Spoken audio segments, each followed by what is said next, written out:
Hello everyone, ফুলিমারি একাডেমিতে তোমাদের প্রত্যেককে স্বাগত। যারা এবার এনএম জেএনএম এক্সাম দিলে আশা করি সকলের পরীক্ষা ভালো হয়েছে, কারণ কোশ্চেন মোটামুটি সহজ হয়েছিল। গতবারের তুলনায় এবার কোশ্চেন একটু সহজ হয়েছে, তবে সায়েন্সের কোশ্চেনগুলো তুলনামূলকভাবে একটু কঠিন হয়েছে। এছাড়া ইংলিশ, ম্যাথ এবং রিজনিং এবং জিকে খুবই সহজ কোশ্চেন হয়েছিল। যাই হোক, আশা করি সকলেই ভালো পরীক্ষা দিয়েছো। এবার হচ্ছে কত স্কোর পেলে সরকারি কলেজে চান্স পেতে পারো, এটা নিয়ে আলোচনা থাকছে। গত বছরে কাট অফ গিয়েছিল এইচএসিদের ক্ষেত্রে 50। যে 50 পেয়েছে সে চান্স পেয়েছে, এবং এবছর সেই পরিপ্রেক্ষিতে বলা যায় কোশ্চেন যেহেতু একটু সহজ হয়েছে, তাই সকলের পরীক্ষা কিন্তু ভালো দিয়েছে। এবার কাট অফটা একটু বেশি যেতে পারে, তবে খুব যে একটা বেশি সেটা যাবে না, কারণ সায়েন্সের পার্টটা আমি আগেই বললাম একটু কঠিন হয়েছে, সেখানে অনেকের নেগেটিভ হবে, সেজন্য কাট অফটা বেশি একটা যাবে না। আগের বছর কাট অফ গিয়েছিল 50, ঠিক আছে। এবার এসসি, ওবিসি এবং জেনারেলদের কাট অফ কত যেতে পারে আমি আনুমানিকভাবে একটি বলার চেষ্টা করছি। বোর্ডে দেখো, তাহলে গত বছরে এইচএসিদের যেহেতু 50 কাট অফ গিয়েছিল, এবার ধরে নাও 50 থেকে 55-র মধ্যেই থাকতে পারে, তবে 2-3 নাম্বার এদিক ওদিক হতে পারে, ঠিক আছে। এবার ওবিসি বলি। ওবিসি মনে করো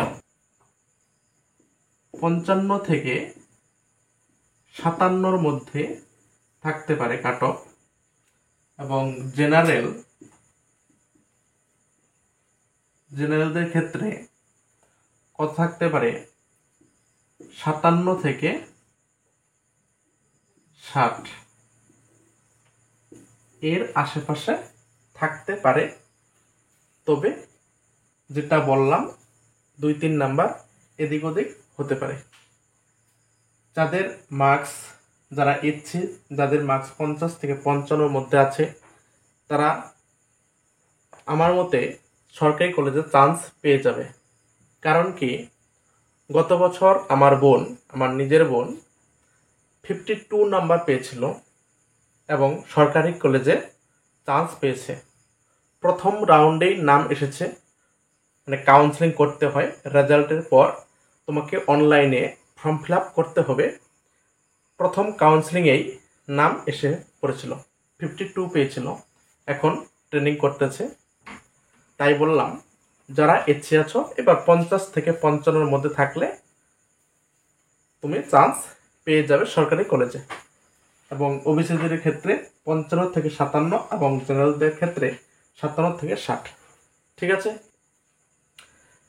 তারপর রেজাল্ট কবে আসবে মোটামুটি ধরে রাখো, আগের বছর আগস্টে রেজাল্ট দিয়ে দিয়েছিল, এক্সামটা আগে হয়েছিল। এবার এক্সামটা যেহেতু লেটে হলো, তবে বেশি একটা পিছবে না, কারণ সব কিছুর একটা সেশন থাকে।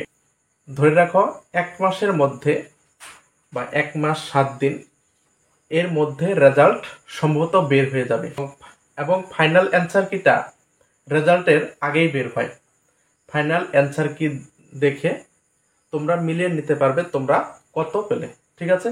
অফিসিয়াল ভাবে একটা ফাইনাল অ্যান্সার কি দেওয়া হয়, সেটা দেখে তোমরা মিলিয়ে নিতে পারবে।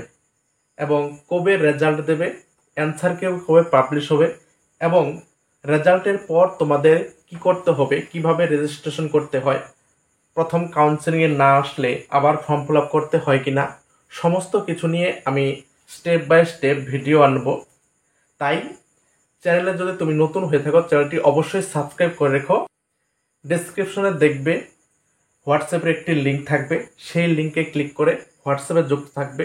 সেখানে আমি বিভিন্ন আপডেট দিয়ে থাকি, সমস্ত সরকারি চাকরি আপডেট দিয়ে থাকি, এবং এই এএনএম জেএনএম রেজাল্ট যেদিন পাবলিশ হবে এবং কবে অ্যান্সার কি দেবে সমস্ত কিছুই আপডেট দেওয়া হবে।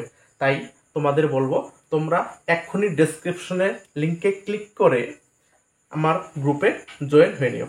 এবং চ্যানেলে যদি নতুন হয়ে থাকো চ্যানেলটি অবশ্যই সাবস্ক্রাইব করে রেখো। ঠিক আছে, থ্যাংক ইউ।